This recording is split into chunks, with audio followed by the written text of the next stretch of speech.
Hi friends, நம்ம இன்னைக்கு வாழைப்பழம் வச்சு டீ டைம் ஸ்நாக் தான் செய்ய போகிறோம். ரொம்ப ஈஸியானது, 10 மினிட்ஸில் பண்ணிடலாம். அது எப்படி செய்யுதுன்னு பார்ப்போம். அதுக்கு நான் 5 வாழைப்பழம் எடுத்திருக்கேன். இது சின்ன சின்ன பழம் தான், பூவம்பழம். நீங்கள் பெரிய வாழைப்பழம் இருந்தாலும் 2 வாழைப்பழம் எடுத்தாலே போதும். நான் கருப்பட்டி தான் யூஸ் பண்ணுறேன். சக்கரை யூஸ் பண்ணிக்கலாம், நாட்டு சக்கரை கூட யூஸ் பண்ணிக்கலாம்.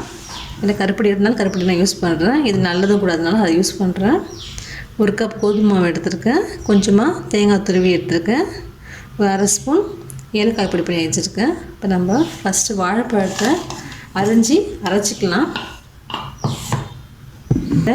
சின்ன சின்ன பீசஸை போட்டு ஃபஸ்ட்டு அரைச்சி எடுத்துக்கலாம்.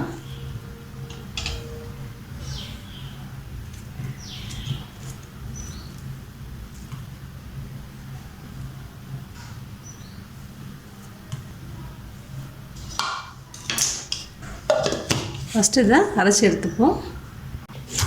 நம்ம இதை ஒரு பவுலுக்கு மாற்றிக்கலாம்.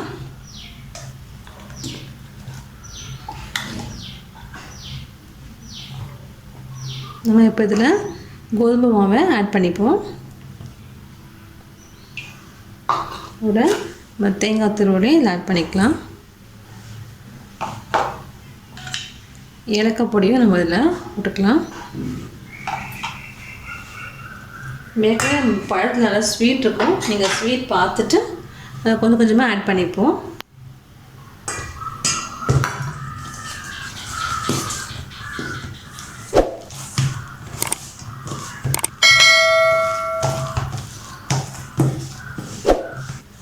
எல்லா வெல்லமும் இதில் போட்டுக்கலாம். அப்போ ஸ்வீட் கரெக்டாக இருக்கும். நான் ஆல்ரெடி இது நல்லா கொதிக்க வச்சு ஃபில்டர் பண்ணி எடுத்துருக்கேன்.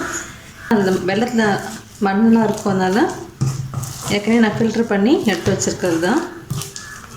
நீங்கள் சர்க்கரை போடாத இருந்தால் பழத்தோடு சேர்த்து சர்க்கரையை அரைச்சிக்கலாம்.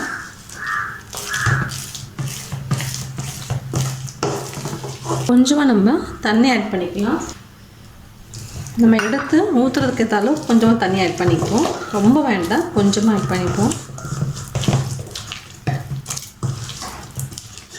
மாவு ரெடி ஆகிடுச்சு. நம்ம எண்ணெய் காய வச்சுட்டு அதை பொரிச்சிக்கலாம். எண்ணெய் காஞ்சிடுச்சு. நம்ம இப்போ சின்ன சின்ன உருண்டைகளாக போட்டுப்போம். நம்ம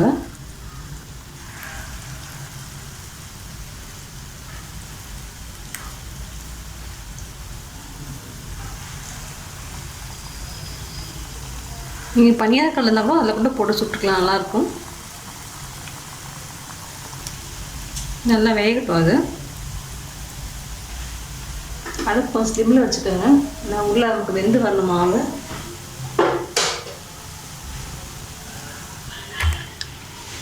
நல்லா வெந்துடுச்சு, எடுத்துருவோம்.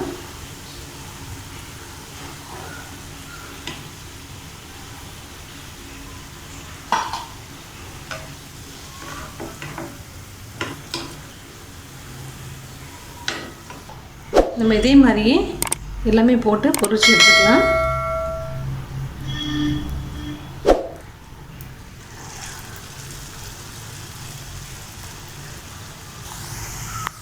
நம்ம எல்லாம் பொரிச்சு எடுத்துட்டோம்.